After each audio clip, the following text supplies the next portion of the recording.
La plupart des gens s'effondrent bien avant que la vie ne les mette réellement à l'épreuve. Non pas parce qu'elle est cruelle, mais parce qu'ils n'ont jamais appris à régner sur leur propre esprit. Leur plus grand ennemi ne vit pas dehors, il murmure en eux. Ils laissent leurs émotions gouverner leurs décisions. Ils laissent les opinions d'autrui façonner leur identité. Ils laissent la peur leur voler le pouvoir de choisir. Et quand la pression s'abat, ils plient. Quand l'adversité frappe, ils cèdent. Quand le monde les teste, ils disparaissent. Mais Machiavel, lui, avait compris une vérité que très peu oseront regarder en face. L'esprit humain est un trône. Et sur ce trône, il n'y a de place que pour un seul souverain, toi. Si tu refuses de le gouverner, le monde le fera à ta place. Et alors, tu deviendras l'esclave invisible des forces extérieures, les jugements, les peurs, les trahisons, les attentes. Être mentalement intouchable ne vient pas du hasard. C'est une œuvre intérieure, un art construit pierre après pierre, à travers la discipline, le détachement et la lucidité. Le monde cherchera à te tester, à te provoquer, à t'arracher ton calme. Il utilisera le rejet pour heurter ta confiance, la trahison pour blesser ta loyauté et l'échec pour empoisonner ton courage. Mais chaque coup n'aura de pouvoir que si tu lui en donnes. Toi, si tu écoutes ces mots, ce n'est pas un hasard. C'est que tu en as fini avec la faiblesse émotionnelle, tu en as fini avec l'instabilité intérieure, avec la dépendance au regard des autres. Tu veux reprendre ton trône, tu veux régner sur ton esprit, comme un roi silencieux règne sur un empire invisible. Car le véritable pouvoir ne crie pas, il ne s'impose pas, il émane. Il est dans ta maîtrise, dans ton silence, dans ta capacité à ne pas réagir quand tout s'effondre. Alors, avant d'aller plus loin, pose-toi une seule question. Est-ce toi qui contrôle ton esprit, ou est-ce le monde qui t'a volé cette couronne? Car la réponse à cette question dessine ton destin.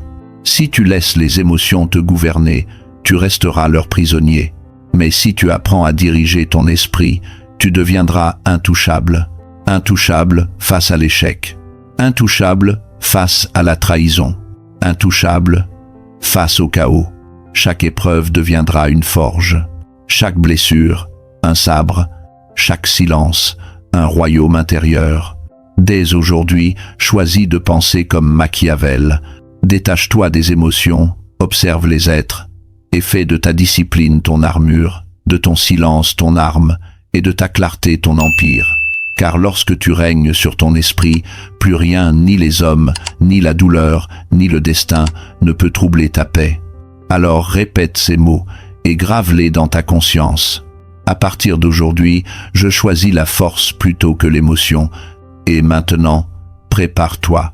Car la première loi du pouvoir mental est celle que la majorité néglige, celle qui transforme les faibles en stratèges et les invisibles en souverains. Le contrôle du récit. Leçon numéro 1. Contrôle le récit. Tout pouvoir commence dans la perception. Ce n'est pas la vérité qui gouverne le monde, mais l'histoire que les autres croient à ton sujet. Regarde autour de toi. Les hommes les plus forts ne sont pas toujours les plus justes. Les plus respectés ne sont pas toujours les plus sincères. Mais ils ont compris une chose que la masse ignore.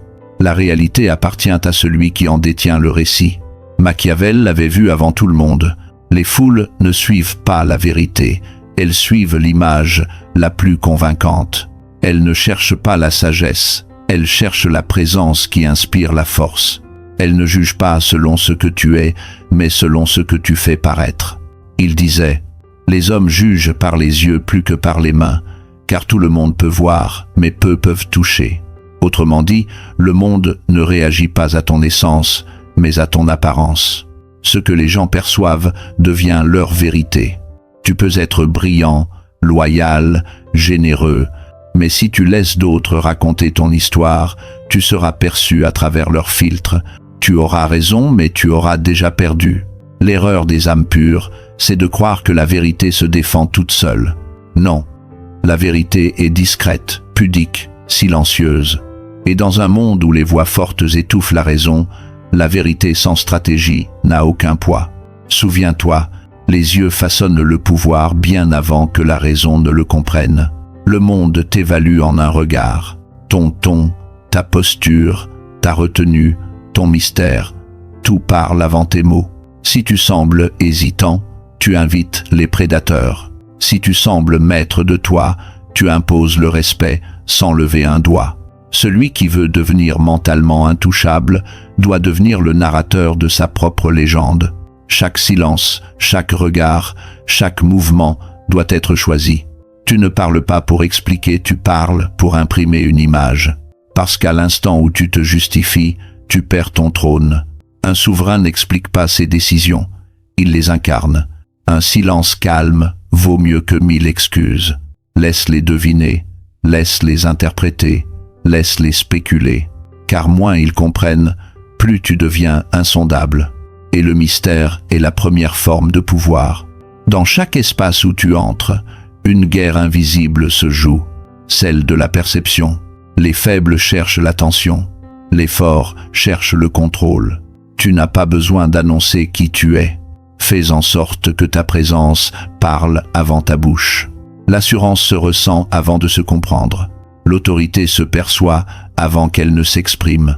Ton regard doit dire « Je ne cherche pas l'approbation, je suis déjà ». C'est cela, la domination silencieuse. Quand tu contrôles la perception, tu peux plier la réalité. Tu peux être au milieu du chaos, mais paraître stable. Tu peux être dans le doute, mais inspirer la certitude.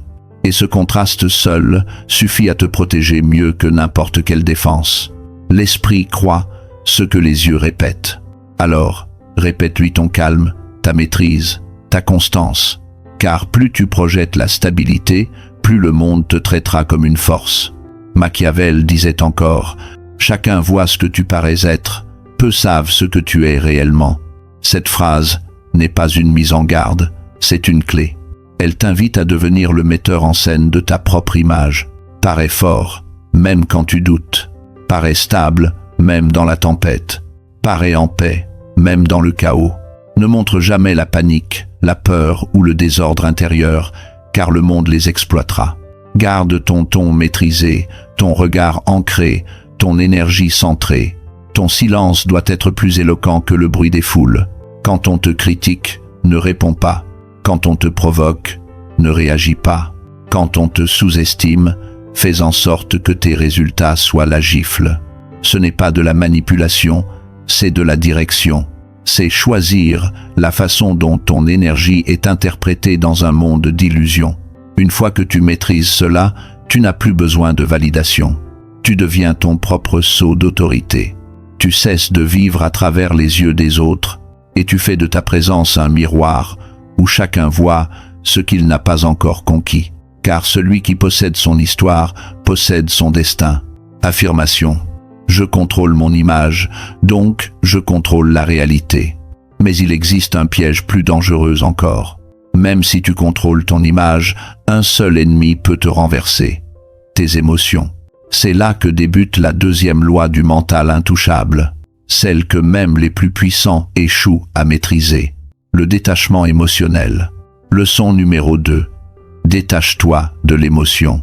L'émotion est la première chaîne du monde. Celui qui peut contrôler ce que tu ressens peut contrôler ce que tu fais, ce que tu crois et même ce que tu deviens. Machiavel le savait. L'homme émotif est l'esclave parfait. Il parle avant de penser, promet avant d'observer, détruit avant de comprendre. Et pendant que son cœur brûle, d'autres avancent froidement, calmement, méthodiquement. Les gens croient que ressentir intensément, c'est vivre pleinement. Mais non, ressentir sans maîtrise, c'est mourir à petit feu. Le monde d'aujourd'hui manipule les émotions mieux que jamais. Tout y est calculé pour t'agiter. Les images, les mots, les voix, les réseaux. Car tant que tu réagis, tu obéis. La vraie puissance, celle que Machiavel admirait, naît quand tu apprends à voir sans absorber, à ressentir sans te perdre, à agir sans t'agiter. Le détachement n'est pas un refus de l'émotion, c'est la maîtrise de sa température. C'est savoir quand laisser couler la douceur et quand verrouiller le feu. La colère non canalisée devient autodestruction. La tristesse prolongée devient soumission. La peur répétée devient croyance. Mais quand tu restes calme au milieu du tumulte, tu deviens le point fixe autour duquel tout tourne. C'est cela, la souveraineté intérieure. Observer le chaos sans en être avalé. Machiavel écrivait « Le sage fait immédiatement ce que le fou fait plus tard ». Pourquoi ? Parce que le sage agit avec lucidité, pendant que le fou réagit avec émotion. Le sage choisit le moment, le fou s'y précipite. Le détachement, c'est la science du moment. Tu ressens la tempête, mais tu ne lèves pas ton épée tant que le vent ne tourne pas en ta faveur. Tu deviens une mer tranquille, profonde, imprévisible, insondable. Beaucoup confondent la sensibilité avec la faiblesse. Mais la véritable force, c'est de ressentir profondément sans perdre le contrôle de soi. C'est de transformer la douleur en lucidité. C'est de comprendre que chaque émotion est un messager, pas un maître. Observe les passés comme des nuages. Ne te bats pas contre elles, mais ne t'y attache pas non plus. Car si tu poursuis la tempête, tu oublieras le ciel. L'émotion te montre où ton ego souffre encore. Le détachement t'apprend à le libérer. Et c'est dans ce silence intérieur que naît ta puissance véritable. Les gens te diront « tu es froid », mais ils ne comprendront pas que tu es juste maître de ton feu. La maîtrise émotionnelle, c'est l'art de ne jamais montrer ta blessure à celui qui t'a frappé. C'est comprendre que parfois, le plus grand acte de puissance est de ne pas répondre. Une insulte ? Un sourire. Une trahison ? Un silence. Une injustice ? Un plan. Parce que celui qui reste calme sous la pression fait trembler ceux qui vivent dans la réaction. Et ce calme, ce vide maîtrisé est l'arme la plus redoutable qui soit. Machiavel conseillait aux dirigeants d'apparaître sincères, vertueux, loyaux, mais de rester capables d'agir à l'inverse si la situation l'exige. Autrement dit, ressens, mais ne laisse pas tes émotions te gouverner. Tu peux aimer avec intensité et pourtant ne jamais dépendre. Tu peux souffrir en silence sans devenir victime. Tu peux pleurer et demeurer puissant. Le détachement, c'est la capacité de marcher à travers le feu sans te transformer en cendre.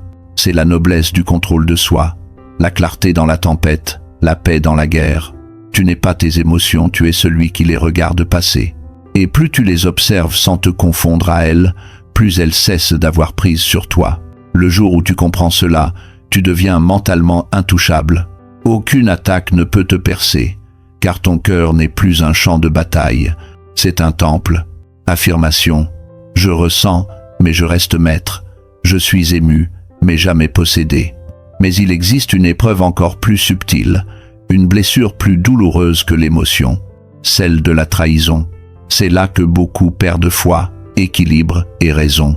Et pourtant, c'est dans cette zone de rupture que le mental machiavélien se forge le plus fort. Prépare-toi donc à la troisième loi du pouvoir intérieur. Attends-toi à la trahison, mais fais confiance à la stratégie. La trahison, c'est le mot que personne n'aime prononcer, mais que tout être fort finit par connaître. Elle ne vient pas des étrangers. Elle vient de ceux que tu as aimés, aidés, protégés, ceux à qui tu as ouvert ton cœur et qui, un jour, l'ont piétiné. Mais écoute bien, la trahison n'est pas un accident du destin. C'est une loi de la nature humaine. Machiavel l'avait compris. Les hommes sont loyaux tant que la loyauté leur est utile. Dès que leurs intérêts changent, leurs promesses s'effacent comme de la poussière sur le marbre. Il disait, la promesse donnée était une nécessité du passé. La promesse rompue est une nécessité du présent. Autrement dit, la fidélité d'hier ne garantit pas la fidélité de demain. Et croire le contraire, c'est vivre dans une illusion dangereuse. La trahison n'est pas toujours la marque de la méchanceté. C'est souvent celle de la faiblesse. Beaucoup préfèrent renier la vérité plutôt que d'affronter la douleur qu'elle exige. Ils mentent pour survivre à leur propre peur. Mais le sage ne tombe pas dans cette amertume. Il remplace la confiance émotionnelle par la vigilance stratégique. Le naïf croit aux paroles. Le fort observe les comportements. Le maître étudie les schémas. Car chaque trahison contient un enseignement plus précieux qu'un serment, Elle t'apprend qui mérite ton énergie et qui ne mérite que ton silence. Attends-toi à la trahison, pas pour devenir froid, mais pour devenir clair. Quand tu cesses de croire à la permanence des liens, tu arrêtes de souffrir de leur fragilité. Tu comprends que la loyauté n'est pas un droit, c'est un choix renouvelé. Et ce choix, peu savent le maintenir quand la tempête se lève.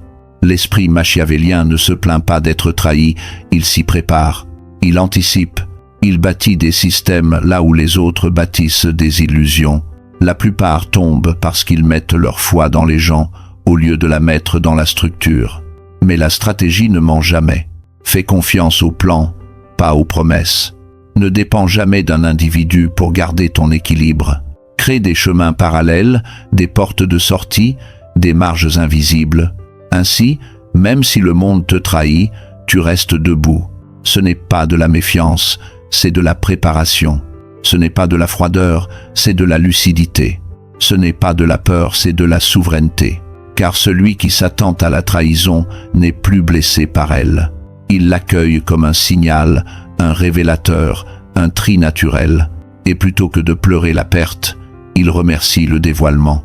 Souviens-toi, la trahison ne te détruit que si tu continues de te battre contre son existence. Mais quand tu la comprends, elle devient un outil de purification. Elle nettoie ton entourage, elle épure ton énergie, elle renforce ton discernement. Chaque trahison est un examen du ciel, une manière pour l'univers de te demander: es-tu encore gouverné par l'attachement ou es-tu prêt à gouverner par la conscience? Machiavel disait: celui qui veut tromper trouvera toujours quelqu'un qui se laissera tromper. Alors, ne sois pas cette personne. Ouvre les yeux sans fermer ton cœur. Aime sans être aveugle. Donne sans dépendre. Quand tu maîtrises cela, tu entres dans une sphère rare, celle où rien ni personne ne peut te surprendre. Car tu ne fais plus confiance à la nature humaine, tu fais confiance à ta capacité d'adaptation.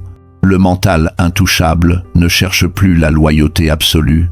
Il cherche la cohérence, la constance, la vérité dans les actes. Il sait que la fidélité est un privilège, pas une dette. Et c'est précisément pour cela qu'il devient incorruptible. Affirmation: j'honore la loyauté, mais je fais confiance à la stratégie. Et maintenant vient une autre forme de pouvoir, plus subtile, plus dangereuse, plus silencieuse. Celle qui transforme les esprits faibles en maîtres et les impulsifs en rois. C'est la loi du calme souverain, celle qui dit: ne montre jamais ta tempête, montre ton trône. Leçon numéro 4. Parais calme, pense froid. Dans un monde dominé par la panique, le calme est une forme de royauté. Il y a plus de puissance dans un regard immobile que dans 1000 cris. Car celui qui garde son calme quand tout s'effondre, garde le contrôle du temps. Machiavel l'avait compris. La force d'un dirigeant ne se mesure pas à son ton, mais à sa température intérieure. Plus il fait froid à l'intérieur, plus il brûle le monde autour de lui par la précision de ses décisions. Le calme n'est pas la passivité, c'est la concentration absolue. C'est la discipline du cœur et la maîtrise du rythme. Les masses réagissent, les maîtres observent. Les impulsifs parlent, les stratèges écoutent. Ceux qui crient cherchent à convaincre. Ceux qui se taisent savent déjà. La plupart des hommes se trahissent par leurs émotions. Ils dévoilent leur peur dans leurs gestes, leur anxiété dans leur voix, leur désordre dans leurs mots. Mais toi, tu dois apprendre à devenir opaque, imprenable, silencieux comme une montagne. Ton calme doit être une énigme, une armure invisible, une tempête contenue dans un sourire. Quand tout le monde s'agite, baisse le ton. Quand tout le monde s'inquiète, ralentis tes gestes. Quand on t'attaque, respire et regarde. Car la maîtrise du calme, c'est la domination de l'énergie. Et celui qui dirige l'énergie, dirige la scène. Machiavel disait: un prince doit apprendre à ne pas toujours être bon. Cela ne voulait pas dire devenir cruel, mais apprendre à être implacablement lucide, à ne pas se laisser piéger par la compassion émotionnelle quand la stratégie exige la froideur. Car le calme, dans sa forme la plus haute, n'est pas douceur, c'est discipline sacrée. Lorsque tu restes paisible dans la tourmente, les gens te craignent sans savoir pourquoi. Ils sentent que tu vois plus loin qu'eux, que tu entends au-delà du bruit, que tu calcules pendant qu'ils réagissent. Et ce mystère les désarme. Le calme désoriente les esprits faibles, car ils y perçoivent une puissance qu'ils ne comprennent pas. Ils s'attendent à une réaction, à une colère, à un cri, mais tu n'offres rien. Tu offres le vide. Et dans ce vide, ils se perdent. Le calme est une stratégie de domination. C'est la plus grande forme de contrôle social, celle du silence ferme, du regard neutre, du souffle égal. Tu ne montres ni joie excessive, ni colère visible. Tu deviens imprévisible. Et l'imprévisibilité, c'est la peur des puissants. Être calme, ce n'est pas être lent, c'est être maître du tempo. C'est parler quand le silence a déjà fait la moitié du travail. C'est frapper quand le monde s'est endormi. Dans une société où tout le monde surréagit, ton calme devient une anomalie fascinante, une anomalie respectée, car la vraie puissance n'a pas besoin de prouver. Elle observe, elle choisit, elle agit. Et Machiavel ajoutait, « Le lion ne peut éviter les pièges, le renard ne peut éviter les loups. Il faut être les deux.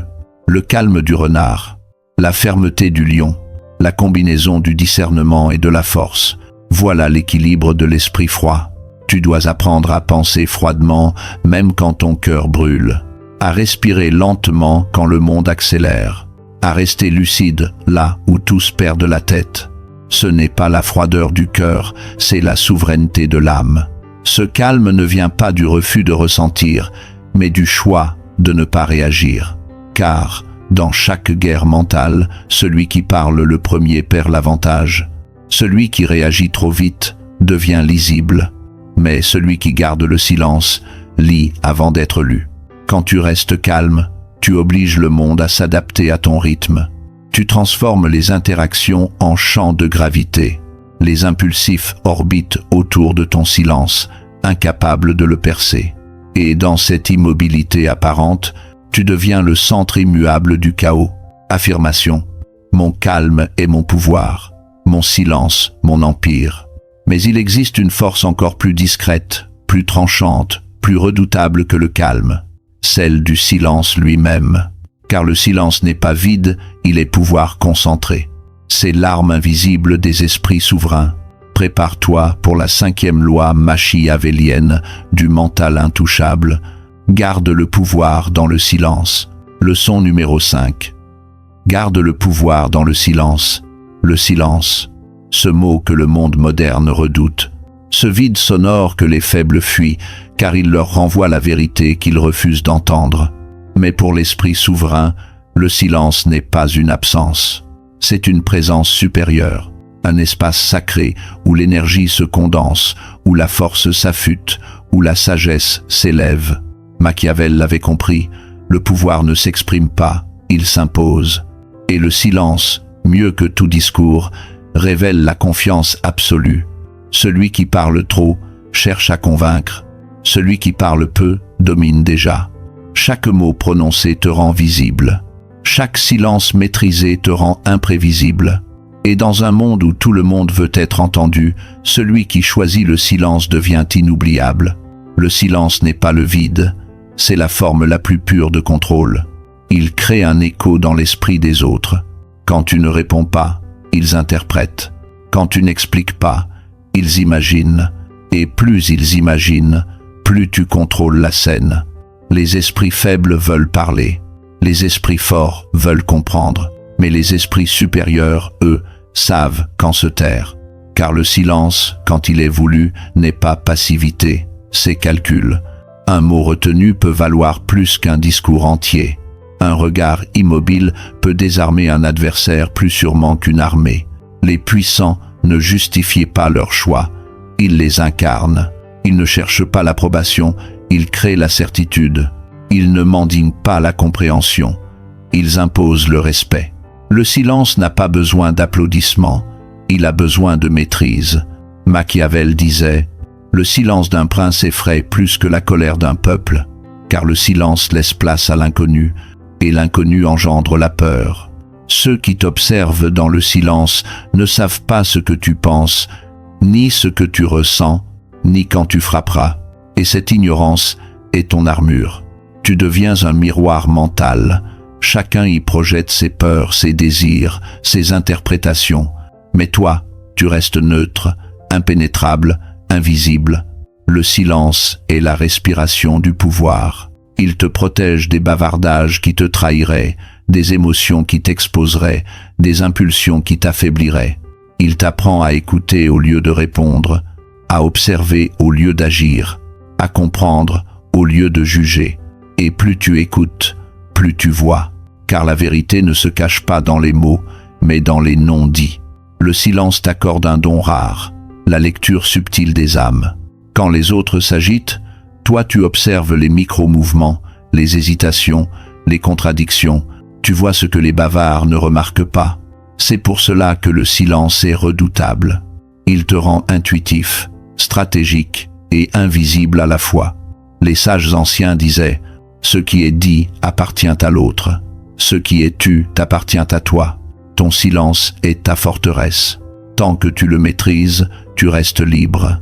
Car personne ne peut t'enchaîner à une parole que tu n'as pas prononcée. Le monde parle pour se rassurer. Toi, tu te tais pour régner. Et plus ton silence s'étend, plus ton aura s'amplifie. Le mystère attire là où la parole disperse. La retenue fascine, là où la justification fatigue. Alors, fais de ton silence un royaume intérieur, une zone où rien n'entre sans ton consentement, un territoire où la paix est arme et le calme stratégie. Quand tu comprendras que le silence est une langue royale, tu n'auras plus besoin de convaincre. Ton regard, ton attitude et ton absence parleront pour toi. Affirmation. Mon silence n'est pas vide, il est puissance, présence et protection. Mais il existe un autre art encore plus rare, plus sophistiqué, que seuls les véritables stratèges de l'esprit maîtrisent. Ce n'est plus seulement l'art du silence, c'est celui de la disparition volontaire. Car parfois, pour régner sur le monde, il faut savoir se retirer du bruit. Ne plus être visible pour devenir légendaire. Leçon numéro 6 et 7. Maîtrise l'art de l'absence et gouverne ton esprit, le pouvoir absolu. Il existe un pouvoir plus grand que la parole, plus fort que le silence, le pouvoir de l'absence. Dans un monde saturé de présence artificielle, d'opinions qui se hurlent et de visages qui s'exposent, l'absence est devenue une arme, car ce qui disparaît attire 1000 fois plus que ce qui s'affiche. Machiavel l'avait compris avant tous. La rareté engendre le respect. Ce qui est trop visible perd son mystère. Ce qui est trop accessible perd sa valeur. Un roi qu'on voit chaque jour finit par paraître commun. Mais celui qui se retire devient une légende. L'absence n'est pas fuite, c'est stratégie. C'est un art subtil, celui de créer la distance juste, ni trop grande pour être oubliée, ni trop faible pour être banale. Quand tu maîtrises cette distance, tu contrôles le désir et la mémoire des autres. Chaque disparition bien placée est une déclaration silencieuse. Vous ne m'avez jamais possédé, vous m'avez simplement aperçu.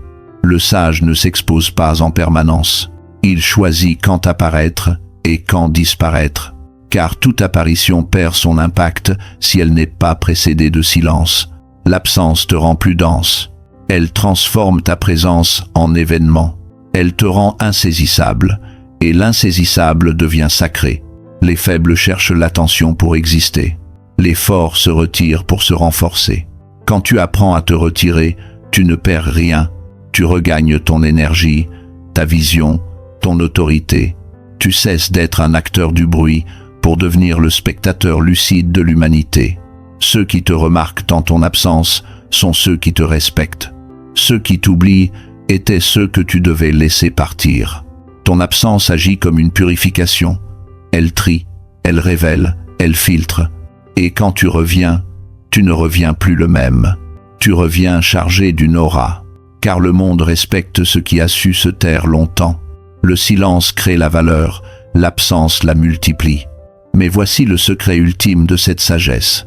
Le pouvoir de l'absence n'a de sens que si tu règnes sur ton esprit, car disparaître sans conscience, c'est fuir. Mais disparaître en pleine maîtrise, c'est régner.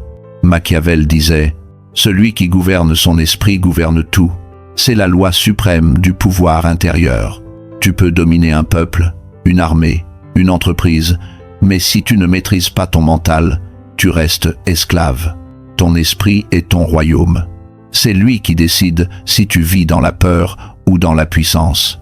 C'est lui qui transforme l'échec en leçon ou en prison. C'est lui qui fait de ton silence une arme ou une faiblesse. Les faibles sont gouvernés par leurs émotions. Les puissants gouvernent leurs émotions comme des soldats loyaux. Chaque pensée est une pièce sur ton échiquier intérieur. Si tu laisses ton mental jouer sans stratégie, tu perds la partie avant même le premier mouvement. Mais quand tu apprends à observer ton esprit sans t'y confondre, tu entres dans le royaume des souverains. Tu ne réagis plus, tu décides. Tu ne subis plus, tu diriges. Tu ne cherches plus la paix, tu deviens la paix. Machiavel voyait juste. Le véritable empire ne se bâtit pas sur des terres, mais sur la maîtrise de soi, car tout pouvoir extérieur n'est qu'un reflet du pouvoir intérieur. Si ton esprit est indiscipliné, ta vie sera désordonnée. Mais si ton esprit est souverain, le monde s'alignera à ta vibration. Observe-toi, domine ton souffle, choisis tes pensées comme un roi choisit ses conseillers, et bannis celles qui t'affaiblissent. Chaque doute que tu nourris est un traître dans ton royaume. Chaque peur non maîtrisée est un ministre corrompu. Chaque émotion incontrôlée est un coup d'état intérieur. Alors, fais de ton esprit une citadelle. Garde à sa porte la vigilance, l'ordre et la clarté. Ne laisse entrer que ce qui te renforce. Tu n'as pas besoin de tout contrôler autour de toi. Tu as seulement besoin de te gouverner toi-même.